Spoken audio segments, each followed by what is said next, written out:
What's going on, guys? Good morning. Welcome back to United View. Hope everyone is doing very well. It's May the 1st. May the 1st. It's a bank holiday here in the UK today, and usually we would be going live as it gets here in Panenka Studios. But this is not Panenka Studios this morning, guys. There is no match day reloaded this morning, despite the fact we defeated Aston Villa 1-0 yesterday at Old Trafford, because we've got big news to get into. Big developing news over the course of the last, 18 hours or so. This news actually came out regarding Sir Jim Ratcliffe just before the game yesterday against Aston Villa at Old Trafford, but it's kind of developed a little bit overnight. It's kind of, I guess, the latest development of what is this ongoing takeover saga after the third and final round bids were placed by the likes of Sir Jim Ratcliffe / Ineos and Sheikh Jassim and his 9-Tune Foundation on Friday. There's been a lot of speculation as to the value of these bids, the actual amount that was bidded. Of course, I did this stream, when was it, Saturday, talking about how Sir Jim Ratcliffe values Manchester United more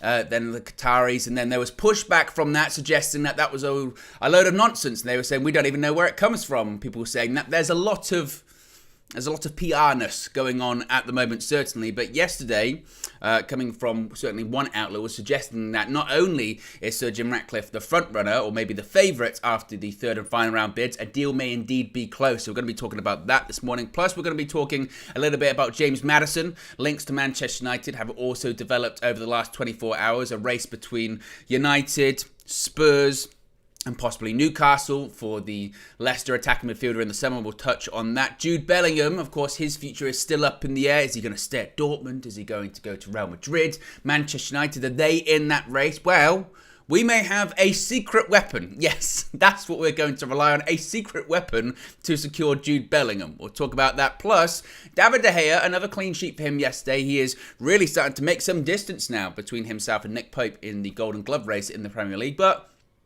could Erik ten Hag be looking for a reunion with a former Ajax player in goal? We'll touch on that too as well. But we've got to talk about Sir Jim Ratcliffe, and indeed we will. Be sure to smash a like on the like button. Let me know your thoughts. We'll get your comments up on the screen as always. We'll get your super chats, members chats. Obviously, if you're a member, you get priority chats as well. But also, if you're just in the live community this morning, get your voices heard, get your feelings off your chest, and we'll get them up on the screen as always. We'll see what some of you guys are saying. So Mysterious Rocket says, I can't take another 20 years of Glazers. I literally cannot do it. Well, that's part of, certainly as well, that's part of the story developing as well. It's not only is possibly a deal close for Sir Jim Ratcliffe to take over Manchester United or acquire majority control, but as part of this deal, the Glazers could not only stay but also retain their current shares, or at least some of their shares, and have some kind of clauses whereby they could sell them in year 1, year 2 of the Ineos stewardship, or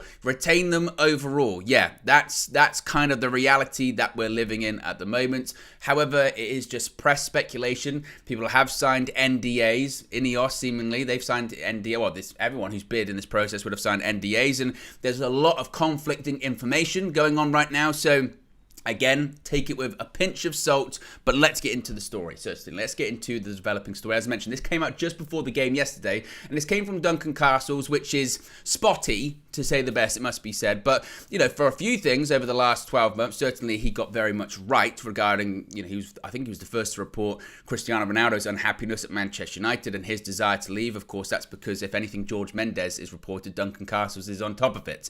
But he has said an improved bid by Sir Jim Ratcliffe valuing, and again, look at the buzzwords. They haven't necessarily said he bid more, but he has said that they value Manchester United. Keep an eye on that, because as I said on Saturday, very strange language being used when it comes to this takeover bid. But an improved bid by Sir Jim Ratcliffe valuing Manchester United at more than £5 billion would enable Avram and Joel Glazer to retain their shares post-takeover, or to sell them at a guaranteed additional premium during the first 2 years of the Ineos regime. Now let's break that bit down first. Now again, listen to the language. The language is very curious, because they're saying it's an improved bid, which of course every bid in that third and final round was improved, and they're saying it valued Manchester United at more than £5 billion. it doesn't necessarily say that he bid over £5 billion. It says that he values Manchester United at more than £5 billion. And the reason they're using this language very carefully, of course, is because Sir Jim Ratcliffe is not bidding for the entirety of Manchester United as Sheikh Jassim is. So if he is bidding, let's say, £4.5 billion for just 50% of Manchester United, then that would suggest that he values Manchester United at £9 billion. You see my school of thought here. So again, they're being very, very careful. And the same language is certainly being used by a lot of people. Not only is it being used by Duncan Castles here, it was also used by Mike Keegan. It was also used by... It came from the Telegraph, I think it was, as well. And it was Ben Jacobs also reported on it extensively, wrote a really long thread on it on social media, which again is well worth a read. And again, just to kind of see what's the story that was out there. Essentially, the story that was out there Saturday was that technically Sir Jim Ratcliffe's bid from the get-go has always been higher than Sheikh Jassim, because Sheikh Jassim's bid, whilst it might have been worth £5 billion, that was inflated by the promise of additional investment after they purchased the club, and in actuality the Glazers were only receiving something like £3.5 billion. It wasn't even a world record fee, they said. Now that was then disputed by several sources close to the 9-2 Foundation that said, we don't even know where that's coming from. It is a world record bid. We're still very confident. We believe our bid will be accepted. But once again, this story coming out from Duncan Castle certainly is that the improved bid values Manchester United more than £5 billion. But the key aspect to this, and the aspect that I think really alarms most Manchester United fans, of course, is this idea that Avram and Joel Glazer would retain their shares post-takeover. And then there are some clauses after the fact which would suggest that they could then cash in. They could make even more money in years 1 and 2, and they're saying at an additional premium, or they could keep them. So let me get this straight. Let me get this all straight. What they're saying is that Sir Jim Ratcliffe is going to say to Joel and Avram Glazer, and they don't really mention the siblings as well, but let's just focus on Joel and Avram Glazer. They're saying that they've put a bid in, he's put a bid in, Ineos, or they, whatever you want to call it, Sir Jim Ratcliffe's put a bid in, and they're not saying it's £5 billion, they're saying that it's valued at £5 billion, valuing Manchester United, the business, the club, £5 billion. So, hypothetically, here's £4.5 billion for your shares are 69%. Here's £4.5 billion for 50. If I buy 50%, right, of Manchester United, I then become the majority shareholder. I have majority ownership of the club. I'm in control of the club, and what I say goes. I make the key decisions. I'm the key investor. It's mine overall, but I don't own everything. I'm giving you that amount of money, an astronomical amount of money. Still 4.5 billion. Exactly. It's a steal. 4.5 billion for the majority share, but not all of it though. And then on top of that, so you're becoming multi-billionaires with the money I'm giving you, and then you can make even more money next year because you can cash in. We've already agreed a price, a premium price, by the way. You can cash in. If you don't want to do it in the first year, you can do it in year 2. Once again, on a premium, you can make even more money. Or if you don't want to let go, you don't have to let go. You can just keep taking money out your entire time. Now, to me, as I've said before previously, and this isn't about being, oh, Owen, you're pro-Qatar, you're Qatar in. You know, you're not thinking about the situation. I'm thinking very, very, very clear on this situation. And the situation that I'm looking at is that when Sir Jim Ratcliffe / Ineos first placed their bid in the first round, and they released their press release, and they used all of the buzzwords about putting the Manchester back in Manchester United, focusing on the history in the Northwest of this great club, this great institution, and focusing on a fan-centric approach to ownership, none of those buzzwords fly with keeping the Glazers around and having shares that they can still profit off of. And then on top of that, keep profiting off them, because even if they do decide in a couple of years, oh yeah, actually we do want to sell it now, they make even more money. Or actually, if you don't want to leave, that's fine. You just keep taking money out. Where is the Manchester back in Manchester United there? Where is the fan approach to football ownership? Where are the roots deep-rooted in the Northwest with all that's going on there? Don't really hurt about that. That doesn't hurt. Doesn't hear anything about that. Are we starting off? If this indeed is accurate, are we starting off a new era of Manchester United based on a lie? Because that's what has already happened, and he would have massive questions to ask for. And frankly, again, it's not even about Sir Jim versus Qatar or anything like that. It's about Glazers out. The hashtag isn't Glazers partially out. Well, actually, maybe next year, maybe the year after. But if you want to stay, you're not in control anymore, so you can stick around. No, it's Glazers out. The other hashtag is full sell only. The idea, I'm not against Sir Jim Ratcliffe purchasing Manchester United, but I'm against the idea of the Glazers sticking around in any capacity whatsoever. You know, it would feel like a small victory in a battle, but I'm not sure we would have won the war in that instance. And if that indeed is true, that's incredibly disappointing. And, you know, I find it insane. But we have extra parts of this story as well.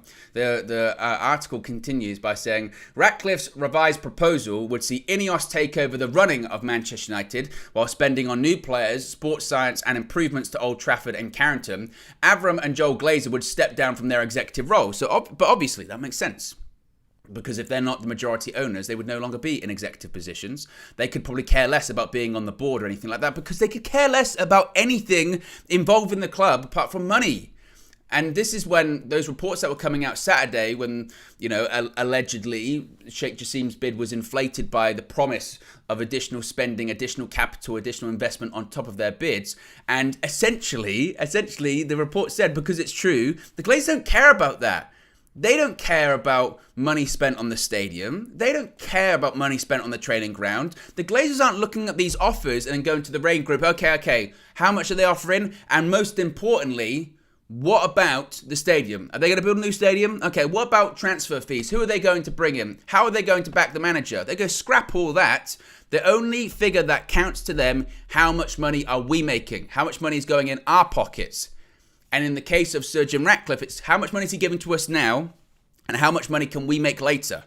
That's the only thing they care about.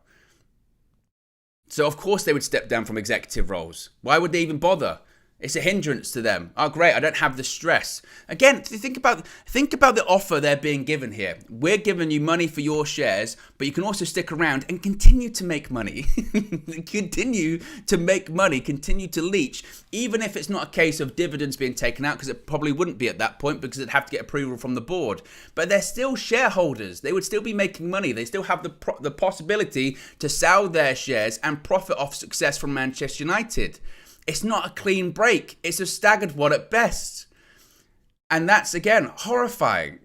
Absolutely horrifying that for all of this, and we've come so far, haven't we? We've come so far from last summer. It's all great doing the hashtag and the protest, but ultimately, if the Glazers don't want to leave, they're not going to leave. We've got so close. And then to get to the end game, which we're in now, I mean, it's ironic that Avengers Endgame came out, what was it, 4 years ago, last week or something like that. But now we're in the end game. Imagine in the end game of Avengers and they defeat Thanos and they go, yeah, but Thanos is still around for a bit. They go, what? We've restored everyone back. Did you kill Thanos then? No, he's still kind of around. He's less powerful, but he's still about for a bit. You'd be like, what? You're letting this guy run around? You've got rid of half the people in the universe. Yeah, he's not that dangerous anymore. I took over the majority of the Infinity Stones, yeah? They've only got 1. We've got 4, so it's fine. Come on, man. No, I don't like that. It continues by saying, as a condition of the takeover agreement, the pair would be granted options to sell their shares at a premium to the current bid price after year 1 and 2 of Ineos' stewardship, or retain their minority ownership indefinitely. So essentially, again, this is what this bid is. To lay it out once more, Sir Jim Ratcliffe is It's early. Sir Jim Ratcliffe, it's actually really not. It's only 9:15. Most people, you know, have been up and about for a while. Sir Jim Ratcliffe is offering a defined amount for the majority of Manchester United. And then as part of this deal, they're saying, okay, if you want to then cash in on your shares, your remaining shares on year one, you would be given this amount, guaranteed. We're writing it down. We're willing to give you this amount. If you want to do it in year two, it would be this amount, guaranteed. Or if you want to stick around and you want to stay around and you want to profit even more on the club that you have bled dry, we'll fill it back up. We'll we'll nurse it back. I think just from a business point of view, imagine pumping. Let's say hypothetically, Sir Jim Ratcliffe does, and Ineos, they do put money into the club, right? We don't know what their plans are, but let's say they do. Yeah, let's say they do put money into the club, and you've always got this thing hanging over your head that at any point in the first 2 years, the previous owners could just decide, right? We want to sell the remaining shares today, and you've already agreed a price, and it wouldn't exactly be cheap, would it? Too, let's say they go, our remaining shares we're going to sell for $1 billion, $2 billion, something like that. Where's that coming from? Is that coming from Ineos? Is that guaranteed? Have they already got the loan secured? Folks, remember Sir Jim Ratcliffe, he's had to go to Morgan Stanley Bank and Morgan Sachs and JP Morgan. I merged them together. He's already secured loans for them to fund this whole enterprise, and that's against Ineos. It's not against Manchester United. But the debt that's already at the club, that's remaining, by the way. That's not being wiped. That's still there. So if you've got this threat of the previous owners being willing to to cash in on their shares at any point in years 1 and 2 for a defined price, a fixed price that's already been agreed, how would that impact the day-to-day operations at United? Does that change the amount of money that's going to be invested too? That's a concern as well. That's, and again, all of that, I'm just very uncomfortable with the notion that the Glazers could be sticking around after all of this. That's the real frustration involved in all of this. And this is the key part of it. This is why on the firm, and this is why underneath me, it says deal closed ? Because the report concludes by saying Sir Jim Ratcliffe is confident that his latest offer will be accepted by the Glazer family. Individuals familiar with the negotiations say that a deal for Manchester United is close to being agreed. Now, it must be said as well that when sources close to the 9-2 Foundation disputed the reports that were put out there about their bid over the weekend, they said the same thing, that they were very confident the entire time. They were confident that their bid would be accepted. So you've got both sides saying the same thing. One thing's for certain, and this was reported over the weekend too, is over the next 7 to 10 days, we're going to find out who the preferred bidder is, and the Glazers are going to decide which direction they're going to go in. And my biggest concern now is that they have options. The Glazers certainly are not backed into a corner, not as much as they were previously. Previously, they were backed into a corner because Manchester United financially was in such rough shape and the cash balance was so low and the well was dry that even the idea of sort of minority owners coming in and saying, hey, we'll float you $1 billion, even that really wasn't enough, was it really? Just to pay off debts, but you still needed to do stadium, training ground, etc., all that kind of stuff.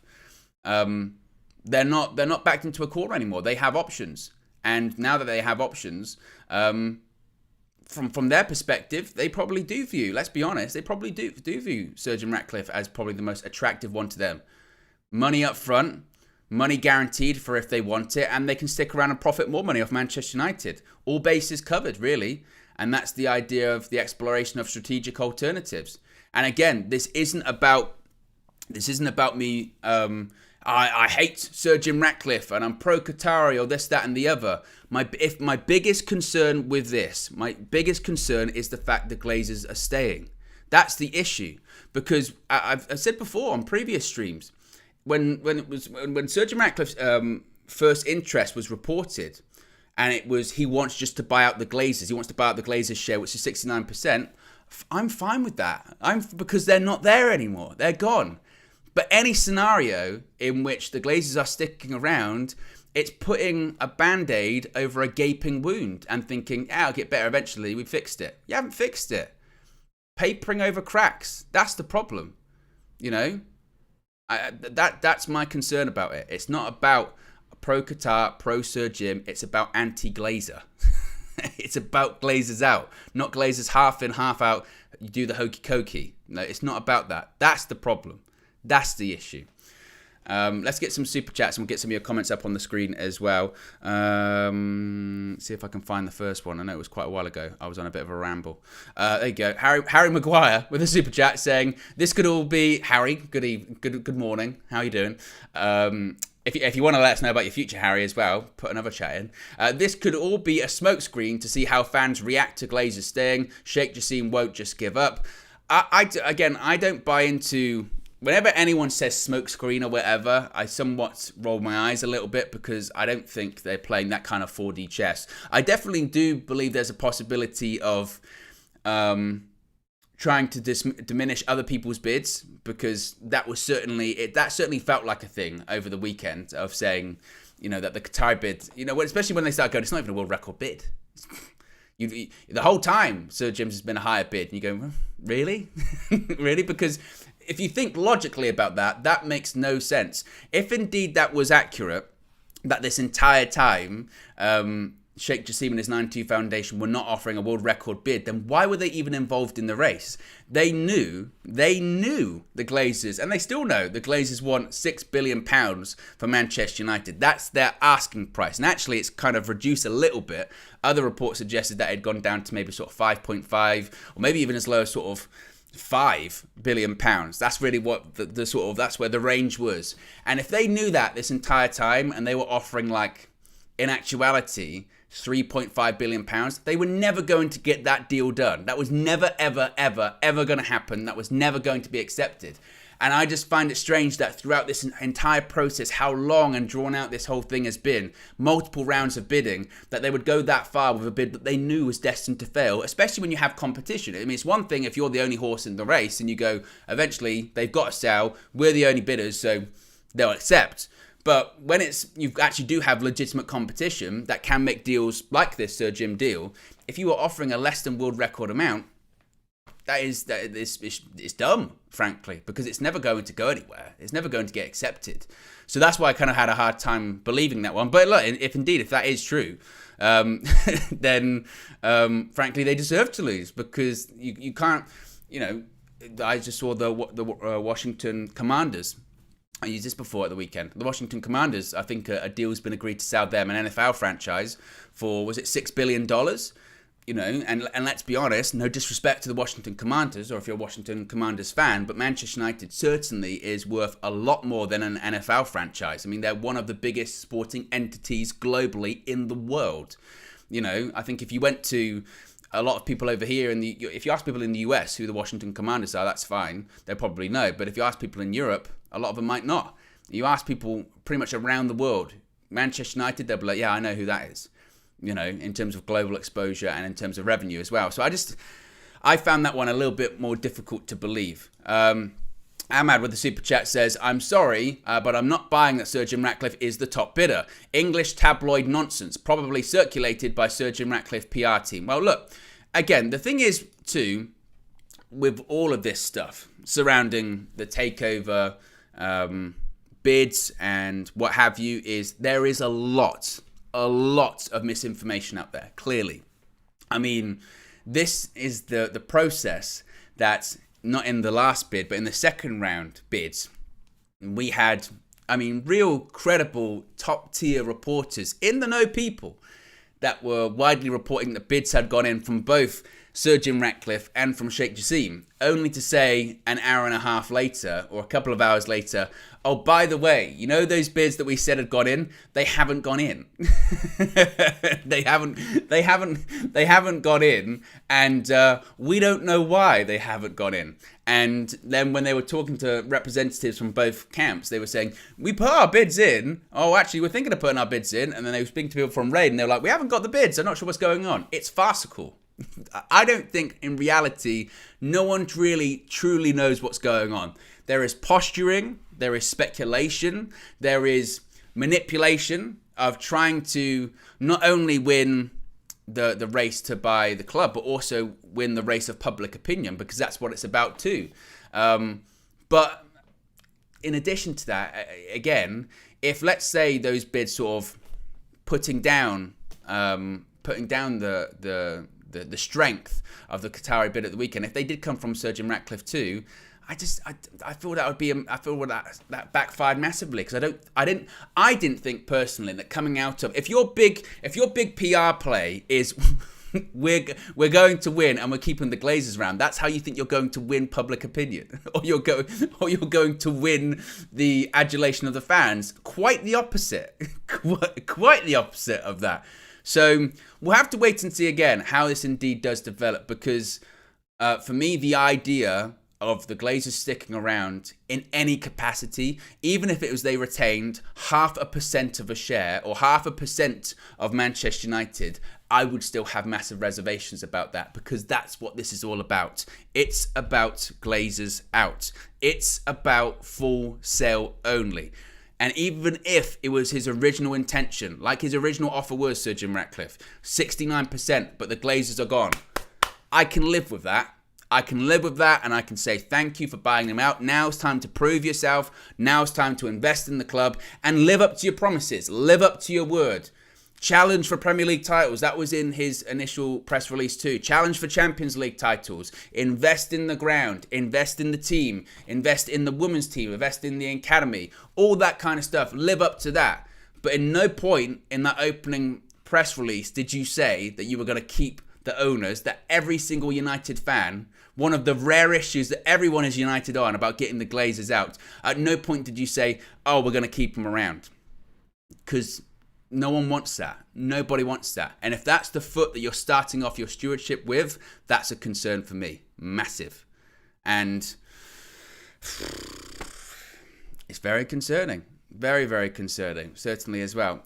We've got over 1,100 people watching live at 9:27 on May 1st, 2023. Only 128 likes. I mean, I know it's not really particularly news that we really want to like.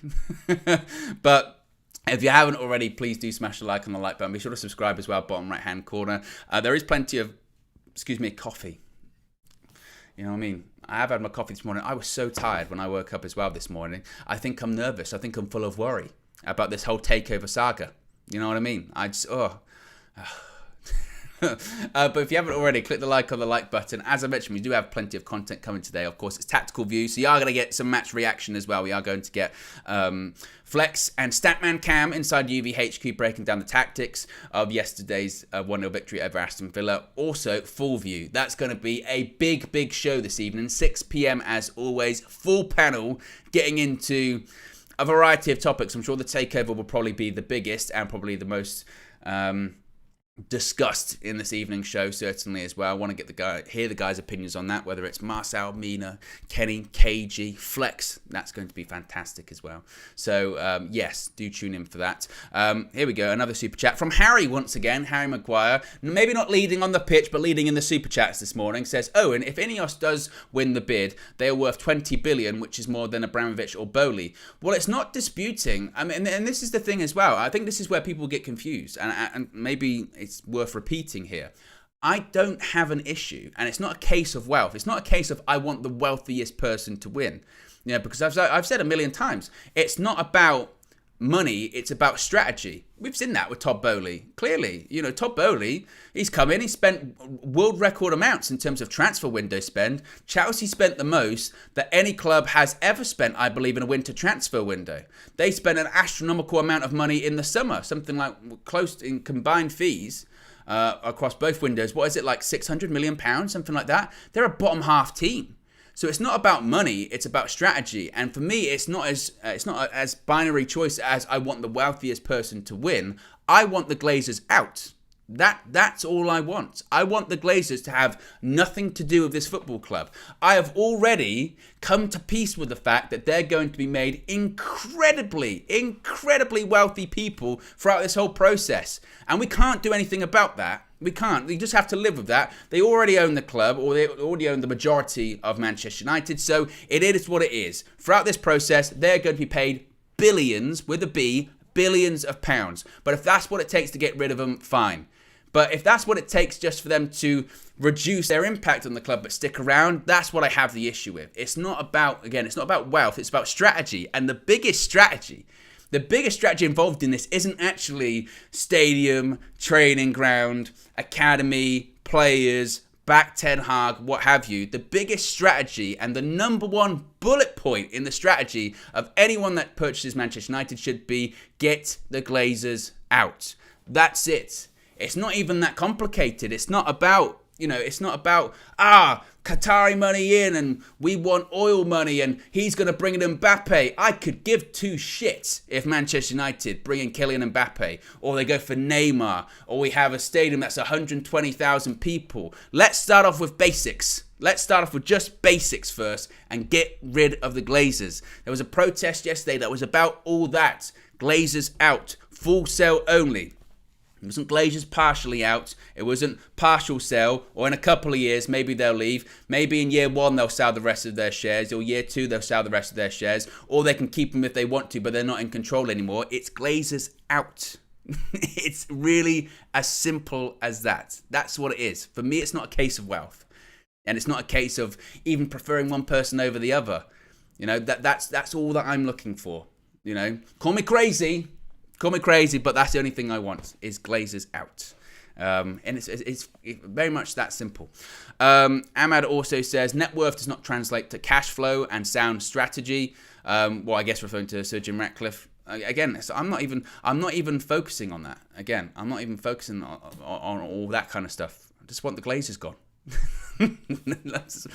I'm a simple person. Yeah, that's all I want. I'm a simple person. I just want the Glazers gone. We got some more stories as well this morning. It's not just takeover stuff, but indeed that was the big story. Once again, that was all coming from Duncan Castles. If indeed you have just joined us right now, as I mentioned, we've still got nearly 1,100 people watching, which is that, according to sources close to Sir Jim Ratcliffe, he is confident that his latest offer will be accepted by the Glazer family. Individuals familiar with the negotiations say the deal for Manchester United is close to being agreed. Again, that comes from Duncan Castles, and the big part of that also as well is that Sir Jim Ratcliffe would acquire the majority of Manchester United. However, it would enable Avram and Joel Glazer to retain their shares post-takeover or sell them at a guaranteed additional premium during the first 2 years of the Ineos regime. So I guess people close to Ineos feel like the deal is close to being done. As always, let us know your thoughts in the live chat and in the comment section below as well. And we've got some other things I do want to talk about as well this morning too. So let's start off talking about James Maddison. Now, this is quite an interesting story as well. This is coming from The Telegraph, namely John Percy from The Telegraph, who is writing that Manchester United, Tottenham and Newcastle are interested in signing James Maddison, who will be available for a fee between 45 to 60 million pounds in the summer. Maddison. That's an interesting one, certainly. I don't know if Manchester United will buy James Maddison in the summer. My feeling always was that he was going to go to Newcastle. There was lots of talk, wasn't there, even in January, of Newcastle having really strong interest in signing him. I think Leicester, it's wild to think, how many years ago was this now? 2016? 15 and 16. So 2016, so that's what? 7 years ago, Leicester won the Premier League. And it was not even as if after that, right? It's not even as after that, Leicester dropped off completely. Of course, they dropped off to the extent that they weren't competing for Premier League titles. But I remember a 2-season period where, wasn't the stat, Leicester had more time spent in the top 4 than any other side, and they didn't qualify for the Champions League twice. And you kind of felt like they had almost leveraged their future on qualifying for the top 4, and it didn't happen. 2 seasons in a row, they bottled it. And because of that, particularly last summer, I remember we did a preview. I did a preview with Lee Chappie at the time. Right at the beginning of the season, we went to the King Power and beat them 1-0, and was sort of saying that there's just been no investment. They didn't buy any players, and now, because of the position that they're in, I mean, where are they currently in the league? Obviously, they got Dean Smith in as their manager, but do they look like they're going to be safe? I think it looks like they're probably going to sneak out of it, maybe. I'm not sure. Let's have a look. Have a look at the table. Well, no, they're 18th. But obviously that whole relegation race is quite tight, although there is starting to be a bit of distance from the likes of West Ham, Wolves, Bournemouth. I mean, Bournemouth are pretty much safe, aren't they? They're on 39 points. So really you're looking at the teams that are in trouble are Leeds, Forest, Leicester, Everton, Southampton are pretty much already down. So look, James Maddison's going in the summer. There's no doubt about that. He's going. They've got to do a rebuild, and maybe Maddison's going to be part of funding that rebuild. 45 million. If you could get 45 million for James Maddison, then that's a pretty decent deal. That's not bad.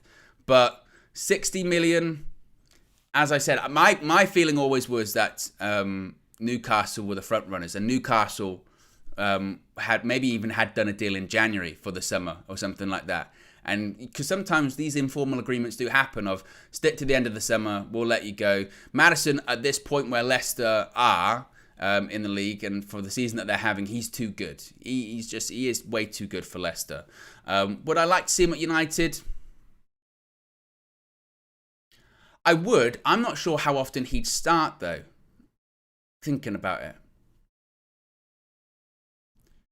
Because you're talking about a number 10, playing the 10 position, that's Bruno's role. Obviously, look, you need players that can, on the bench, and you need players that can come on and with a long season, if we're in the Champions League next season as well, we need a bigger squad and a squad with better in-depth. And you could see Maddison actually really flourishing under Erik ten Hag and the style of football that he wants to play. But again, my feeling is that United's main focus will be on a number 9. I mean, Ten Hag's even said it explicitly in press conferences at this point. I want to buy a number 9. I want to buy a striker. And that clearly is either Harry Kane or Victor Osimhen or someone else that we're not really focusing on at the moment. Then, once you start getting into other positions, I think he's going to be looking more for a 8 midfielder as opposed to a 10, because I think he'll think that's Bruno's role. And I think he'll also be looking at possibly another centre-back, something like that. And again, who knows what's going to be happening with the goalkeeper situation. We'll touch on that in just a second. So I think United might be sniffing around. And frankly, if they're the 3 teams that are interested, United, Spurs and Newcastle, Spurs ain't getting him. Spurs are not getting James Maddison, I don't think, certainly. If you're any player at the moment, of course it's still Spurs and it's a Premier League side, but there's a lot of questions going on there. Who's the manager going to be? There's chaos. Do I really want to be involved with the whole Daniel Levy saga as well? I don't know. But if they do sell Harry Kane to Manchester United for £100 million, then they'll have money to spend and they'll be looking to certainly buy big players to replace him. Not that James Maddison replaces Harry Kane, but he'll be looking to reinvest that back into the squad. So maybe that just depends on if Spurs do sell Harry Kane. But again, my feeling is Maddison, most likely he'll go to Newcastle. I mean, that one was fairly close in January, so I think that will be the case. A couple of super chats here. One before that, see if I can find it and get it up on the screen. Here we go. SK says, Glazers have zero shame. It's incredible how they don't view other human beings' feelings about them as anything, just different people. Well, I think we're SK and appreciate the contribution. I think we're long past Glazers' feelings on anything. As the report said at the time, as the reports mentioned about the whole discussion point of other people of Sheikh Jassim inflating his bid possibly with the promise of additional investment. They don't care about additional investment. They don't care about post-Glazer plans. All they care about is the money in their pocket. That is first and foremost the only thing they care about. David T with the super chat says, judging from the fact that my lunch break lasted longer than the protest, they won't go, especially when they get that top 4/FA Cup /Carabao Cup money. I mean, to be honest, I honestly don't even think necessarily the success on the pitch has a massive influence on it, really. I think obviously they'll be thinking about, again, if they're offered, and this has been the case from the start, if they're offered an avenue in which they can realistically stay at the club, they will do it. You have to remember, why are we in this situation that we're in right now? Why did the Glazers decide to put the club up for sale, or as they put it, explore strategic alternatives? Because they needed money. They needed cash. They were at a precipice where it was either put up or shut up, and they shut up. They said, we need a cash injection because we need to pay off some of this interest on this debt that we haven't touched since we even came in. We haven't touched that debt for years at this point, nearly 2 decades. We have not touched it. The only thing we have paid in relation to that debt is interest payments, which are spiraling out of control anyway. We need to invest in the stadium. We need to invest in the training ground. We need to invest in these other facilities. Now, Manchester United, as just a business on a day-to-day basis, are not developing that amount of money to invest that kind of those kind of fees into it. Richard Arnold said it when he was in the pub last summer. We need sponsors. We need sponsors to do that. If we want to do the stadium, of course we want to do the stadium. Of course we want to do the training ground, but we need sponsors. And when he says sponsors, he means we need outside investment. We need someone to come in and pay for it for us. So if they could find an avenue where they stay and everyone pays for it for them and they can still make money, they'll do it. And the only way that a full sale, complete buyout from someone like Sheikh Jassim would actually work is that if they do get completely blown out of the water, if they do get what they're looking for, which is £6 billion. But if they're not getting £6 billion and they're getting a more attractive offer in their mind, which is stick around, we get money up front, then we can get a bit of extra money in year 1 or 2, or we can just stick around if we want to, and we can see how things play out. Because if they've still got shares in the company and in a few years' time, more money starts to come into the Premier League, which is absolutely a possibility right now because, as I mentioned, television rights are evolving and changing. The way we view content is rapidly changing and evolving, where there are negotiations right now between the Premier League and the broadcasters. They're probably going to enter one more contract with the likes of, Sky, BT, etc., and the global broadcasters too. But after that, then there are rumours that they're going direct to consumer and they're going to make their own streaming model. And more money could go to the clubs then, because the Premier League don't have to have a cut taken out that goes to broadcasters or anything like that. And that could mean more money to these Premier League organisations and what have you. So they're thinking, actually, because the club could be more successful financially in a few years' time, our even minority shares might be worth more money. And then maybe we cash out, then maybe we sell them. Or maybe we just stick around and continue to make money, despite the fact we got paid a ton of money anyway. So that's the concerning thing too. That's really the concerning thing as well. Am I caught up with the super chats? I think I am. We got nearly 1,300 people watching. So if you haven't already, let's see if we can get to 500 likes. We're currently at 237. As I can already hear Mr. Feelings somewhere shouting, "Disgrace cheat, disgrace cheat." He kind of just does that and walks around saying it in general. Even if he's very happy, he just shouts, "Disgrace cheat, disgrace cheat." So if you haven't already, do click the like button. As I mentioned, I know it's not really positive news to be liking, but you're liking the video, not the news. That's the differentiation. You're liking the video, not the news. Let's also talk about Jude Bellingham as well, since we're discussing a variety of topics this morning on the Morning View. Now, this comes from Mike Keegan from the Daily Mail, who has said Manchester United may have a secret weapon. Yes, a secret weapon in the race for Jude Bellingham. Matt Hargreaves was announced last month as the spearhead for the club's football negotiations. Hargreaves joined from Adidas, where he looked after a number of major clients, including Jude. Now, is this really what we're latching onto? Is this really what we're latching onto? What's your that to me, that's just as bad. That's just as bad as the Liverpool stuff regarding Jude Bellingham. Why is he coming to Liverpool? Well, he's friends with Trent. They went to a Chris Brown concert. Why is he coming to Liverpool? Did you see how he was celebrating at the World Cup, guys? Steven Gerrard's his idol. Steven Gerrard on BT Sport was saying to him, it's great. You should go to Liverpool, that kind of stuff. We're just as bad if we're going, why are we getting Jude Bellingham? Well, before he went to Dortmund and we got Sir Alex Ferguson out, we, did him a tour of the training ground. We promised him the world and he turned us down. Yeah. Well, we've got something better this time. Oh, yeah. What we got better? Is it money? Well, there's money involved, yeah. Oh, hey, that's good. Okay. Talk to us more. Ten Hag going to talk to him? Yep. What's the secret weapon? Got a guy from Adidas. What? Got a guy from Adidas. Says he knows Jude. You got a guy from Adidas. That's your secret weapon. He knows him. He knows him. That siren that time, that'd have been from me. I'd have been going, get this person out of here. Call the police. Seriously, we've got an imposter. We've got a fraudster in here. We've got that's your secret weapon. A guy from Adidas. Because of that this morning, can't even see. I wore a Nike shirt because of it. Bullshit. Come on. Like Jude Bellingham, we're outsiders anyway when it comes to Jude Bellingham, yeah? Because obviously, I think Real Madrid are leading that race, yeah? Because you look at, they're going under midfield renovation. I think Toni Kroos is sticking around for an extra year. Who knows what's going to happen with Luka Modric? But you've already got, the fundamentals there, haven't you? Got Camavinga, Tchouameni's not really worked out. Got Valverde, but you can bring Bellingham in. That makes sense. That makes sense for them. Us, it's going to be very difficult. We don't even know what our transfer budget is in the summer.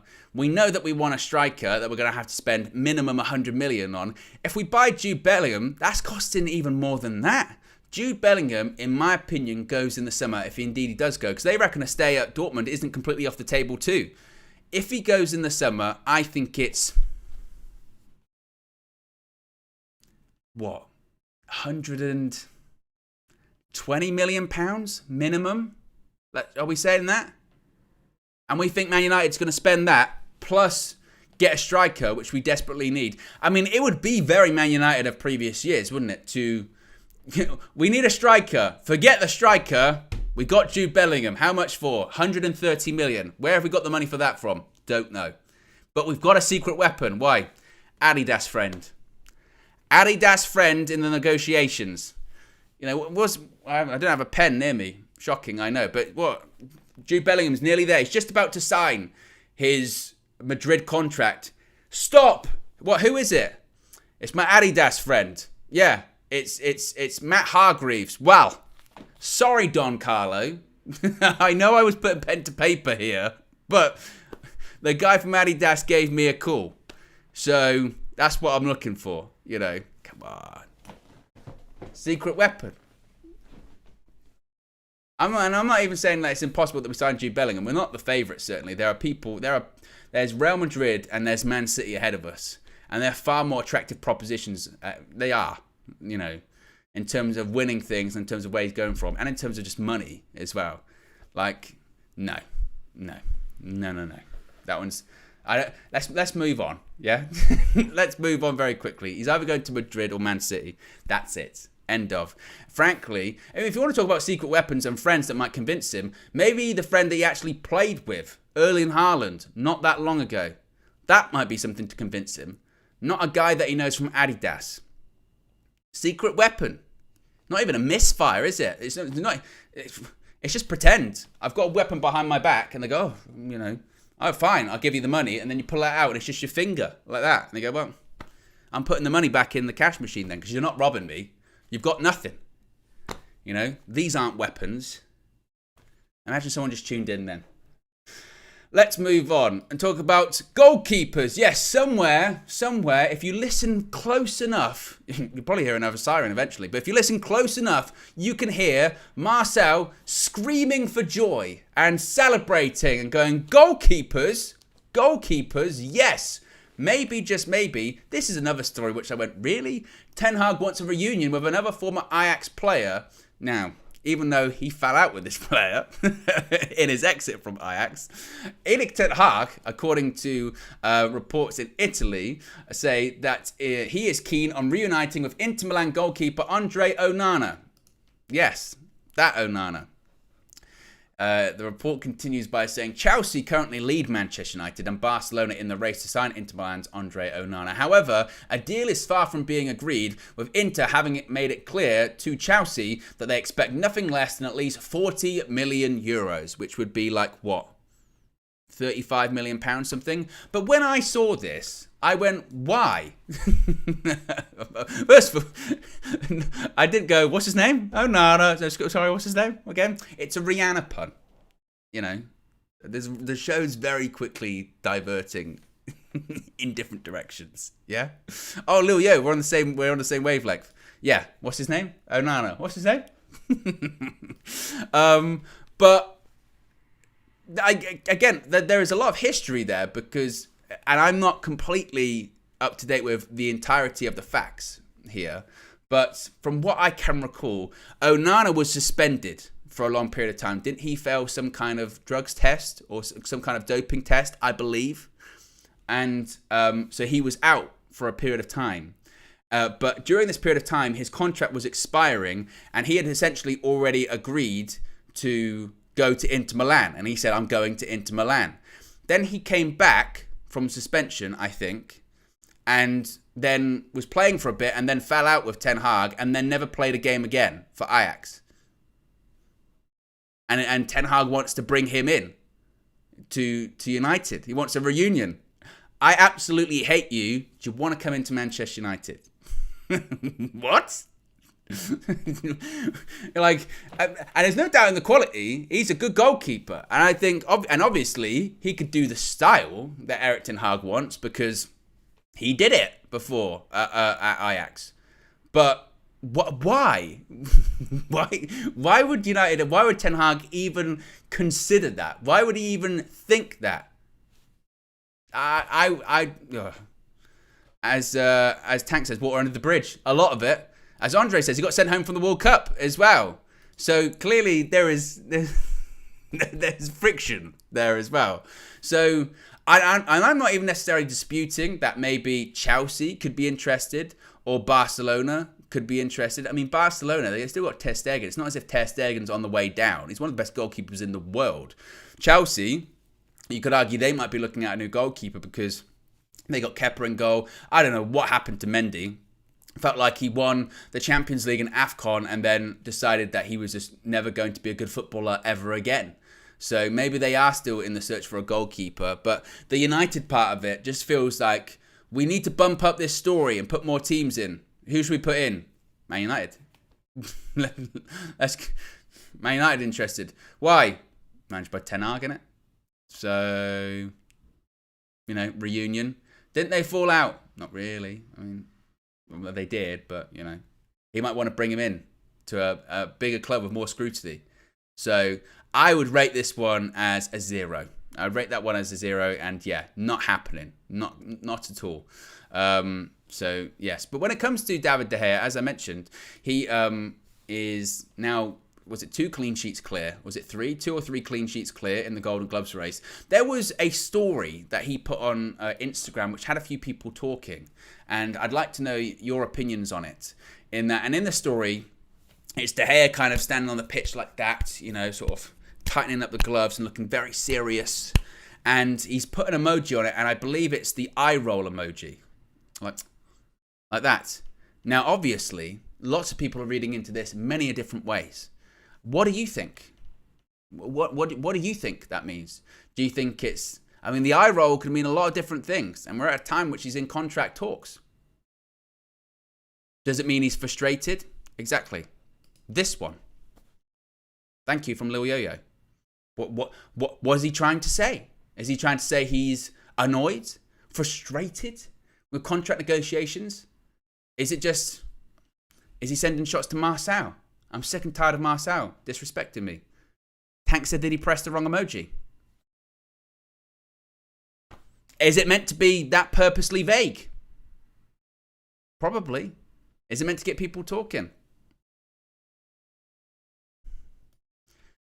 Ray says, that's why United in the past failed miserable. We spend 120 million on Jude and do not buy a striker. Then people you are spending money on, but not on the team.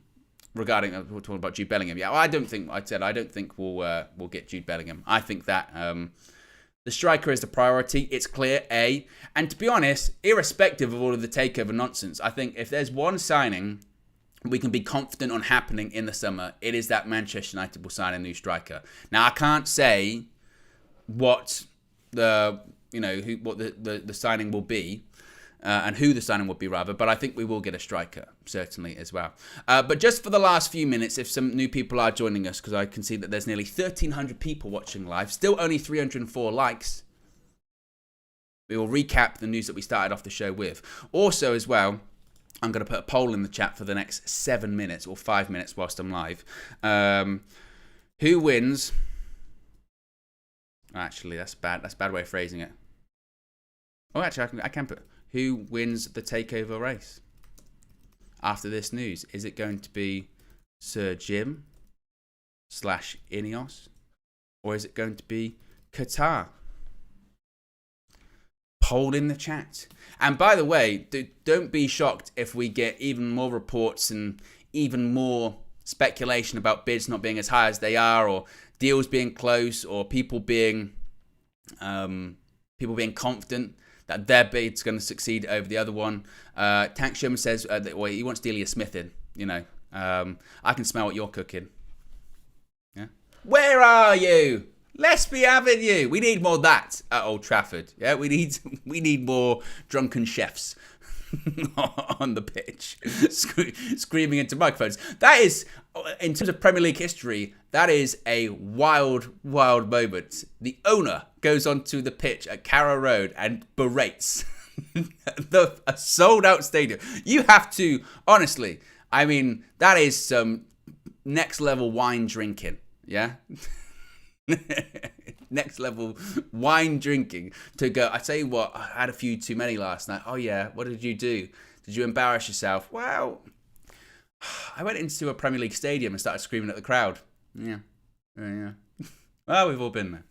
If you are just joining us, the reports that came out this morning, well, it came out yesterday before the Man United Aston Villa game, was from Duncan Castles, who is reporting that an improved bid by Sir Jim Ratcliffe valuing Manchester United at more than £5 billion would enable Avram and Joel Glazer to retain their shares post-takeover or to sell them at a guaranteed additional premium during the first 2 years of the Ineos regime.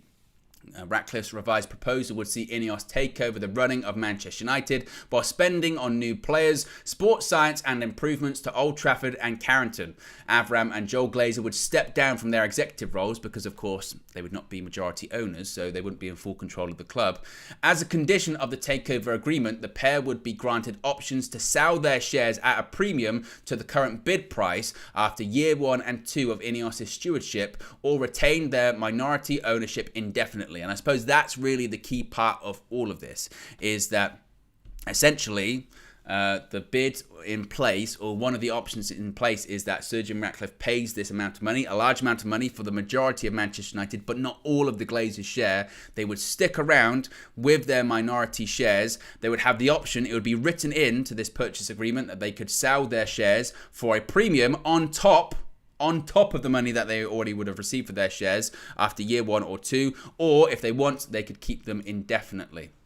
It continues by saying Sir Jim Ratcliffe is confident that his latest offer will be accepted by the Glazer family. Individuals familiar with the negotiations say that a deal for Manchester United is close to being agreed. But it must be said, as I mentioned, that after the sort of pushback to some of the reports going out over the weekend in regards to Qatar, they said that they were bemused and baffled and dumbfounded by some of the speculation or suggestions that they were not bidding a world record amount, and their bid was inflated with the promise of additional capital investment after they had purchased the club. They still believe that they are the front runners, or they believe, certainly they're confident that their bids will be, or their bid rather, will be accepted by the Glazer family. So who do you believe? That's the question. That's the real million or billion dollar question in this instance. Who do you believe? And is it speculation? Is it people reaching? Is it PR? Killer Casanova, what a name that is, says, if Ineos wins, Qatar will just focus on buying another team. We are doomed if that happens. Well, again, it depends, doesn't it? Because there had been rumours that, you know, the individual in this case, Sheikh Jassim, he had received offers in the past to invest in other football teams or purchase other football teams, but because he's such a die-hard Manchester United fan, this is the only team he was ever interested in purchasing. However, if in general there are, you know, people within Qatar, you know, looking at investing, and they've made that decision, that call to purchase a Premier League team, then you're right, maybe it would go on someone else. I mean, I remember when Flex spoke to David Hellier from Bloomberg. It's a really interesting interview. We did it a few months ago. Check it out on the channel. And he was saying that really the conversations about investing in a Premier League side really ramped up after the World Cup, because they saw the success of the World Cup. They were buoyed by the success of the World Cup, and they said, actually, we want to continue this, and we want to continue this by investing in a Premier League side. That side was determined to be Manchester United and not Liverpool, who were also up for sale at the time. They no longer are. But you're right, maybe they do move on and go elsewhere. SK says the other part that wasn't addressed was that Glazers have preferential voting rights on any shares they own. Does that go too? Well, they didn't get into the specifics of that too. They didn't get into the specifics of that. And look, if this deal also goes through with Sir Jim Ratcliffe as well, there's that. It seems certainly a more complex deal, doesn't it, as well? And maybe that would take a bit longer, or maybe that due diligence is already done. We're saying maybe to a lot of these things because we, again, really just don't know. And also, you're right. Congratulations to Ruud van Nistelrooy, won his second trophy, former Manchester United player. goal scorer, won his second trophy with PSV. Congratulations to him. But there you are, guys. As I mentioned, this is going to be a big week, seemingly, in the history of Manchester United. Maybe at the end of it, we might have a closer idea as to who is winning this takeover race. We might have a better idea as to the preferred bidder, and maybe there might be a period of time where they enter exclusivity talks and a deal is closer. Of course, if we get any new information or new information is reported, we'll let you know about it here on the channel. We'll be going live and we'll be making videos, so be sure to subscribe, bottom right hand corner. We actually hit overnight 139,000. Yes, we hit 139,000, so road to 140k, and the longer road to 150k is well on. So if you haven't already, be sure to subscribe, bottom right hand corner. As we enter the spring into the summer, big stuff coming up here. If you thought last summer was big at United View, think bigger. Think bigger. That's all that's coming later on this year. So if you haven't already, now's the time to subscribe. And of course, today you've got Tactical View coming out later on this afternoon. And then Full View. It's going to be a big show. Big trouble. Big show later on this evening. So be sure to join us at 6 p.m. Smash a like on the way out. Have a great Monday or a bank holiday if you're over here in the UK. And I'm sure I'll speak to you again very soon. Peace.